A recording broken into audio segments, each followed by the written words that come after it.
Hello and welcome. I am Inverta Umbra, and this is Cataclysm Dark Days Ahead. You may notice that we're in a different spot than where we left off in the last episode. I spent some time trying to gather some items real quick and, find some things to show to illustrate a couple of points.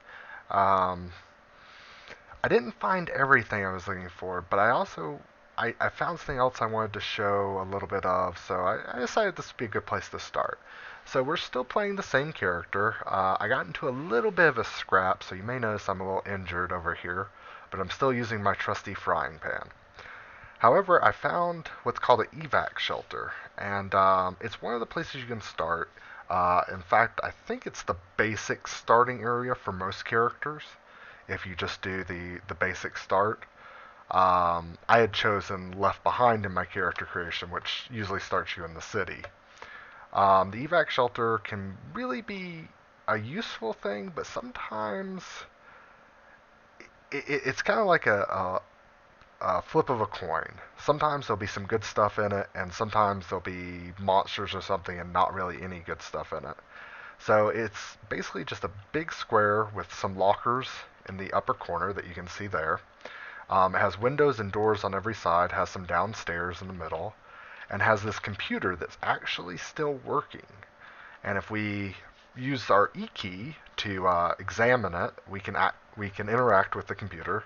Um, log in successful, press any key, so we'll hit enter. Um, there's a few things. I don't really mess around with this too much, but I do like to go to the contact us option, especially if you're feeling very adventurous, because it displays this message, but it also has a refugee center that displays on your map. Now, I haven't showed the map just yet, but it is a very useful thing, and honestly, if you're just starting and you're trying to actually make it, I probably recommend that you look at your map first and check what's around you. So we're going to open the map by pressing M, and we started somewhere around over here. And we moved all the way up to here. This is where the evac shelter is. And that little at symbol is where we're at.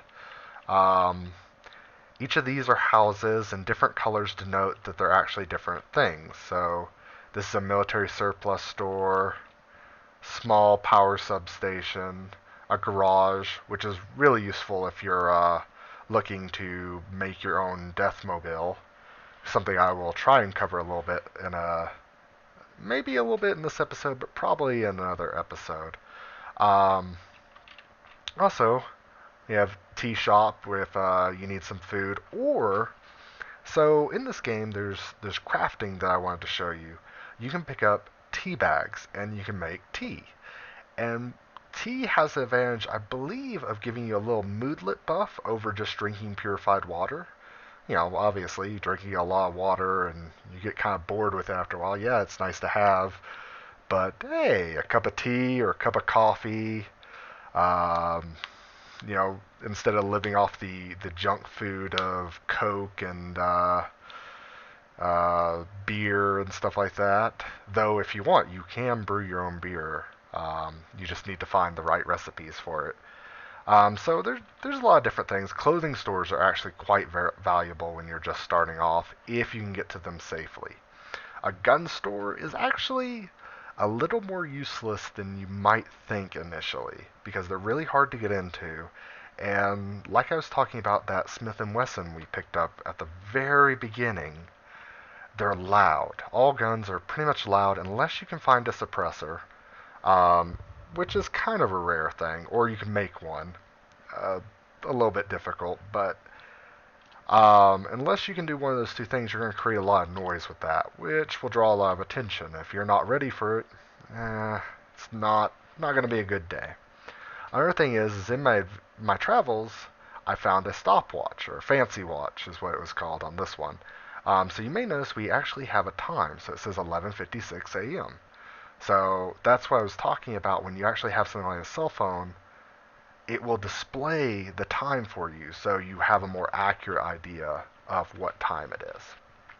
Anyway, so let's get on with exploring this real quick, because this is I've done this start many times, so I know how to make a few basic items that will really help you in the beginning of the game. But first, let's go ahead and check out the downstairs. I don't know if there's anything down here or if there's any monsters, so we're going to go do a quick check.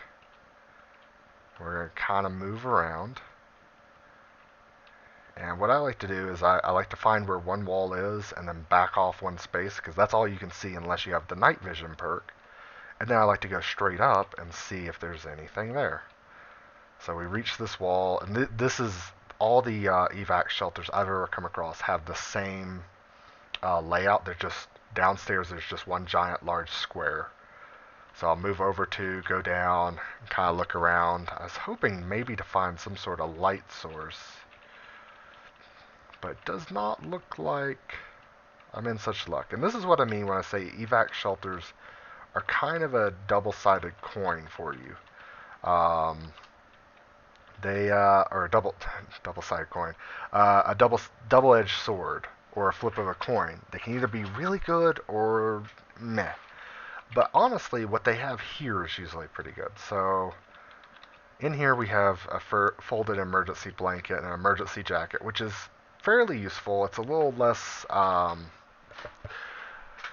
It has a little less storage and I believe warmth than a winter coat like we're wearing. However, I believe it has less encumbrance. If it wasn't for the storage, I probably would switch to that. Also, you may notice that we have below our pain from getting in the fight, we're actually hungry now. So, and it is affecting our speed a little bit, and because we're injured. So we're going to go ahead and we're going to press Shift E. And there's other ways you can activate it. You can go into your inventory by pressing I and then selecting item. But I just like to press Shift E, and think of it as eat. And so it'll bring up everything you could consume. So the electronic cigarettes here and bandages would be under here. But you could also get to bandages by pressing the A button. I like to just do this way, and then I can just select something to eat or drink. And it looks like I forgot to pick up some food. But let's try drinking maybe some sports drink. So I will not be able to finish it all, consume it anyways. So it's probably, I'm close to my thirst threshold. So I may want to wait off on drinking that just yet. But I know that sports drinks and a few other drinks have some hunger that they'll refill. Let's see if the dark cola. That probably took the edge off the hunger a little bit. So we're going to need to get some food soon. But first, I wanted to show, if you started in here and you had nothing downstairs and you needed to journey into the city and you didn't really have a weapon. This is where the crafting aspect of the game comes in. And you need light to craft. And out there you may notice there is, this is a vehicle. I actually found a running one and used it to get up here. And I will demonstrate how to use and work around those in a moment. But you need light to craft, and you also need materials. So we're going to smash that locker, and we're going to smash that bench. And this gives us some parts, and these parts are around us. And your character has a good little reach. I can't remember how many tiles it is, but I think it's like 5 tiles around him he can grab stuff, or it may only be like 3 or 4.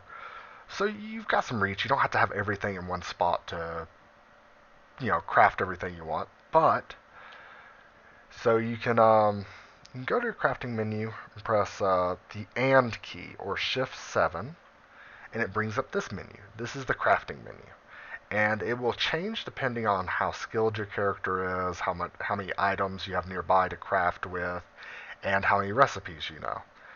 Today we're going to make what's called a makeshift crowbar. This is a very useful tool. So not only is it a decent melee weapon, it is relatively simple to make, and it has a prying quality. So you saw me break a window in the very first episode, I believe, and that makes a lot of noise.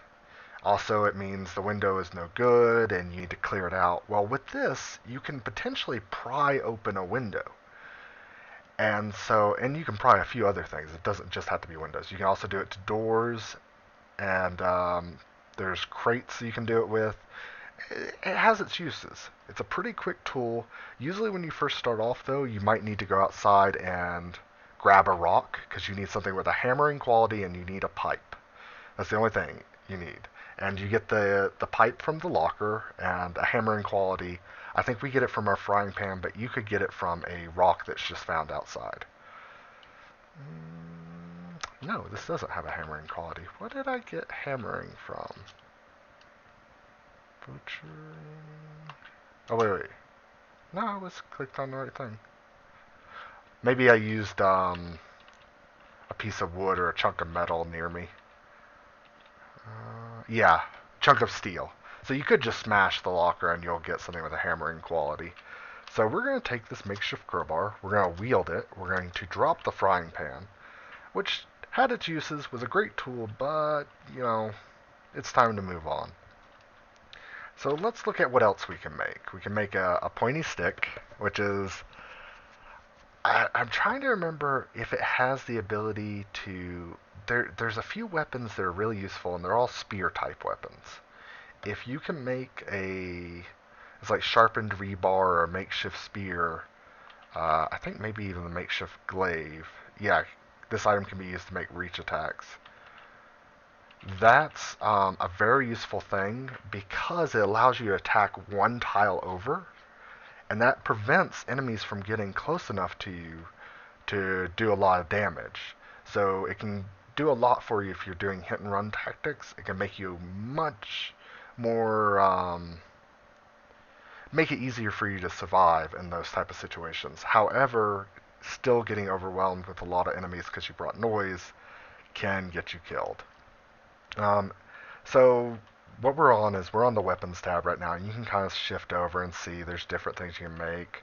Some point I could make a M320 standalone launcher, which I believe is the underbarrel grenade launcher to some sort of assault rifle, and you can just make it into a its standalone thing without the rest of it. Um, but those are stuff I haven't really messed with that much. Um, we can make ammo, which all we can make right now is pebbles. We can break a rock into some pebbles and use it to make ammo for a sling or slingshot. A sling. Oh yeah. Okay. Yeah, a sling and a slingshot.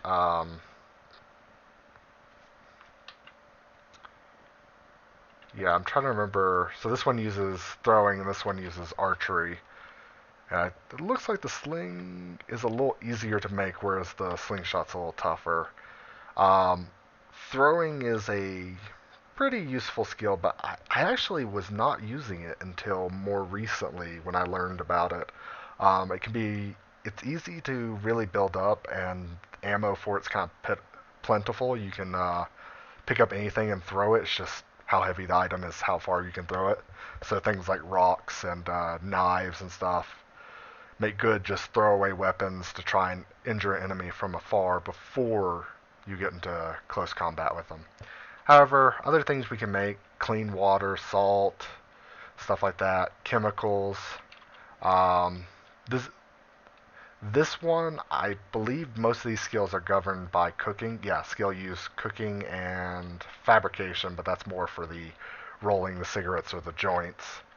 Um, Different types of drugs, electronic things. And you notice it seems like I don't have that many things. Antennas and a light strip. What does that do for me? However, as you learn more recipes, or as you increase your skills relevant to it, you will have larger and larger lists open up for you. Armor. Um, some or Armor also includes clothing. There's a few different things that are useful. Bags are always useful, but usually it's better if you can find one, like a backpack or even a military bag. Some of these that you make have some pretty bad encumbrance. Like that one has 10, and that stacks poorly with your with your already encumbered waist from like wearing shirts and jackets and stuff like that. Um, Other items, this is really stuff that you will either use to craft more items, like fish hook is used to craft the fishing pole, or the improvised lockpick is another way if you meet a lot of locked doors and you want to get them open, but you don't want to just break stuff to get them open. Improvised lockpick is the way to go. It does take, I believe, a mechanical skill or, yeah, a mechanical skill to use it. And so the better your mechanical skill is, the better you'll be able to open a door. But it's also a good way to improve your mechanical skill, though slow. And a spike is, I believe, used in some other types of weapons, and you can mount it on a vehicle. Yeah, I see that in the little description there. It's the game has a lot of robust things that you can do, and sometimes you have to make certain things and figure out what you can do with those certain things before you realize, oh, I can make this or that. Um, and then there is one other menu that's similar to the crafting menu, but not quite. It's the asterisk key, or the Shift A, or if you're on your number pad, the button right above the 9 key brings up your construction menu. And this, you can build a lot of different things. Constructions, furniture, you can dig a pit or mine or something like that. You can repair a door, clean a broken window. So when you break a window, you can either smash it again or you can use this. I see some people do this, and I just find that it's faster if you just do the smash button again, the smash key, which again is S. So if you do it a second time on the window, you clean it out, which in my head means like you're taking whatever you used to break the window and you're just kind of removing all the sharp glass from the edges. Um, but it's useful to keep that in mind, and if you're trying to fortify an area and survive for a while, this is really a good thing to know about. So we've pretty much gotten all we can from here, and we want to look at going into town because we're kind of low on food. So, just checking the time there. We're going to show you how this works. It looks like I got a little dinged up that I did not realize. I didn't realize there was a hole in the floor there. And there's also, that window is kind of broken. I was hoping I could clean it out, but on that one, I don't think you can. So vehicles are multi-tile entities that can move, which makes sense, but it's a little interesting in a game like Cataclysm Dark Days Ahead, um, because the way moving entities work, they're usually only single tiles. So when this moves, you're going to see it look a little weird, especially when it turns. But I think for a game like this, it's pretty well animated. So one of the things you're going to want to do before you try to just be like, hey, I'm going to jump in that vehicle and ride off past all the zombies, is you're going to need to check the vehicle. So if you examine it by pressing E, it brings up this menu. It's a little different. And at the bottom, you'll notice a few things. It's got diesel and it's got battery. It's only got 1% diesel, so it's probably going to run out of fuel soon. Maybe we can get into town before it does. You'll see this is really important right here. So its status is dented, but the wheels. It has enough wheels to move. Sometimes if a wheel goes out, it won't have enough wheels to move. You can't go anywhere with it. All it is a big noisy engine, which can be useful if you can draw a whole bunch of enemies to it. You can repair and install and remove things on a vehicle. You can see all the keys up at the top. I, R, M. It requires a mechanic skill to do a lot of it, and especially a higher mechanic skill. I'm not going to really get into that because it is a long, there's a lot of different things you can do with it. I am going to quickly check the tires. So I can see on the front we got a 24-inch wide wheel. This color, this yellow, means it's damaged. So it's going to have some issues. The red means it's nearly broken. Green, like a light green, means it's lightly damaged. And dark green means it's in perfect condition or close to it. So you can see our headlight is gone. Our quarter panel's pretty damaged. And then I just want to check. So this wide wheel is pretty good. That wide wheel is pretty good. And that one's pretty good. Alright, so this should be enough to run. Hopefully I'll have enough gas to get me back into town. It is a school bus. You can see what it is right here. And it's safe speed, top speed, acceleration, how fast. So I'll show you how driving works here in a second, but acceleration is how fast in a turn it can increase or decrease its speed. So when you speed it up, it's not going to instantly go to that speed. It's going to climb to that speed over the course of your turn. So over the course of your movement. So, and the speed, I believe, goes up in increments of 10. So it's going to go a little less than a full increment when I try to speed up on this bus, but you'll see how it all works here in a second. So I'm going to close the door, just to make sure nothing gets in while I'm driving. And I'm going to move into where the driver's seat is. Um, see this little press the... I'm not sure what that symbol is, but it's like the up arrow to drive, but it's actually the shift 6, that little symbol. Um, and if you press that, you take control of the school bus engine starts up. Now, if you press it again, you'll have a menu here, let go of control, stop driving, disable cruise control, turn on the lights, honk horn, which can be useful to draw a whole bunch of enemies to it and then leave the area while they're all trying to beat on the bus and get, to the source of the noise. Um, there's some tactical options, so we're not going to do anything like that. And then the vehicle, I like to control it with the number pad. I You can do it with the arrow keys, but the number pad's a little more fine-tuned. So if you press 8, you'll accelerate. If you press 2, you'll decelerate. If you press 5, your character will continue, like he'll wait, but the vehicle will continue moving. So it's a good way, like if you have a straightaway, you just keep hitting 5, you'll keep moving forward. If you hit 7 or 9, the bus will turn and accelerate. And the opposite will happen for 1 or 3, all on the number pad. And then 4 or 6 are your actual turning. Now, since the camera doesn't turn with you facing the bus's or vehicle's orientation, you kind of have to understand 8 is always forward, 2 is always reverse. And if you push 2 enough, you'll go into reverse. 4 is always left, and 6 is always right. And everything else is relative to that. So we're going to start going.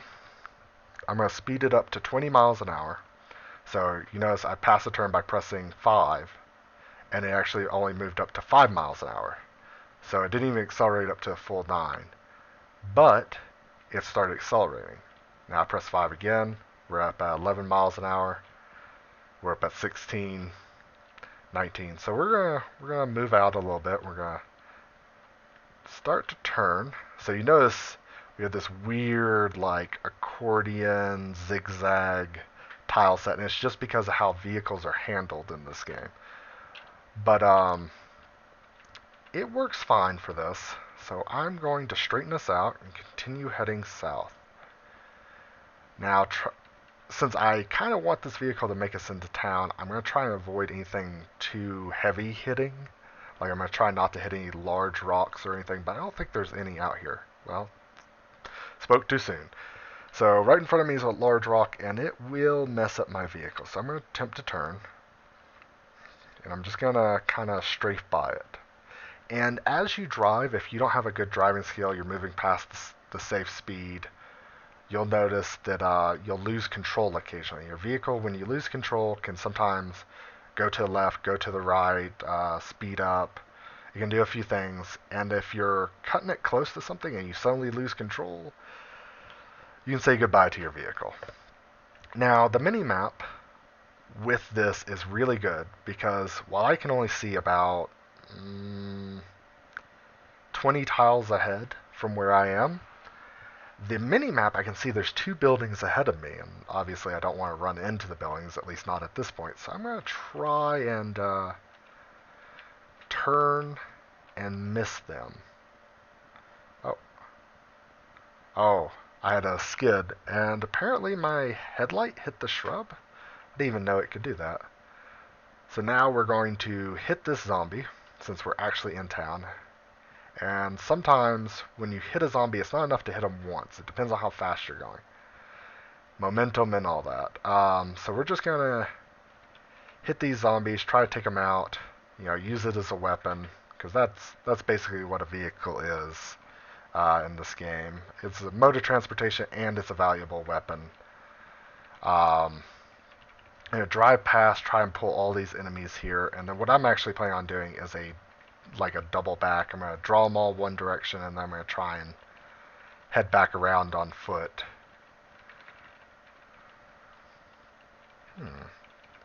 It looks like there is a crash site to our north. Sometimes there's good items in those, so let's take a quick look.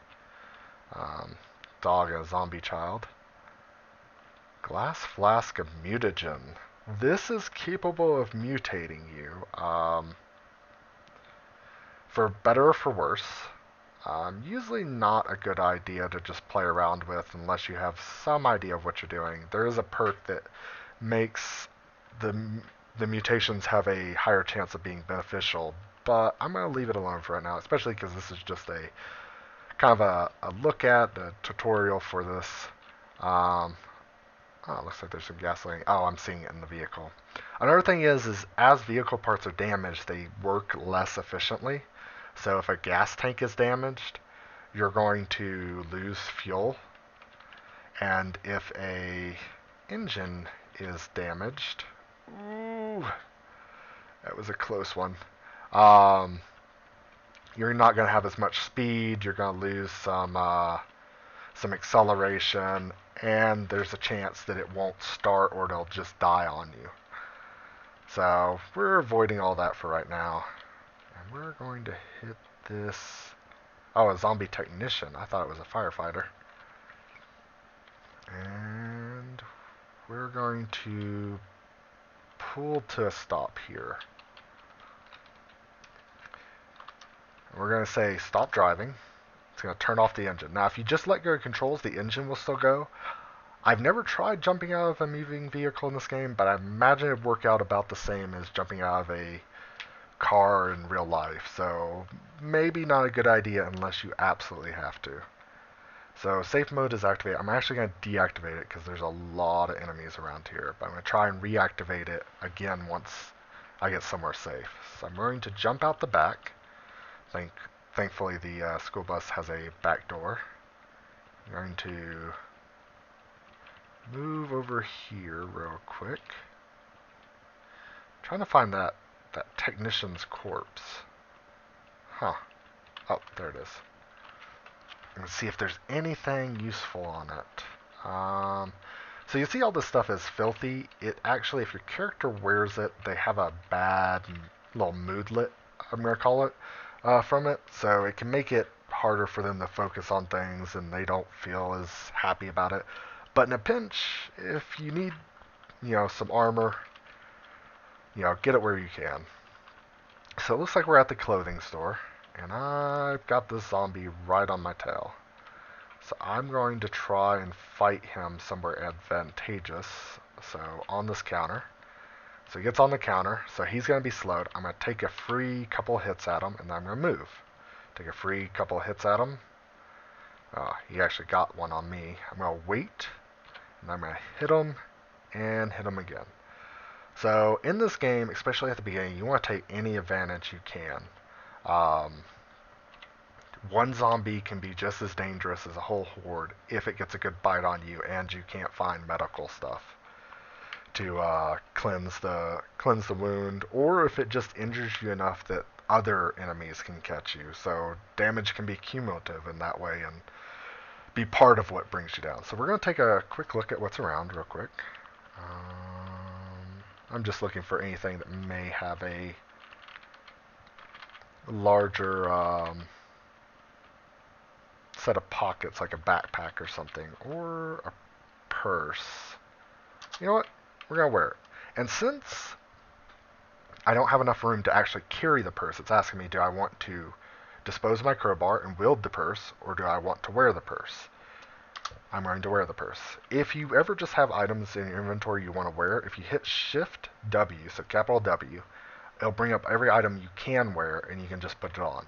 just like Shift T will allow you to take off items that you are wearing.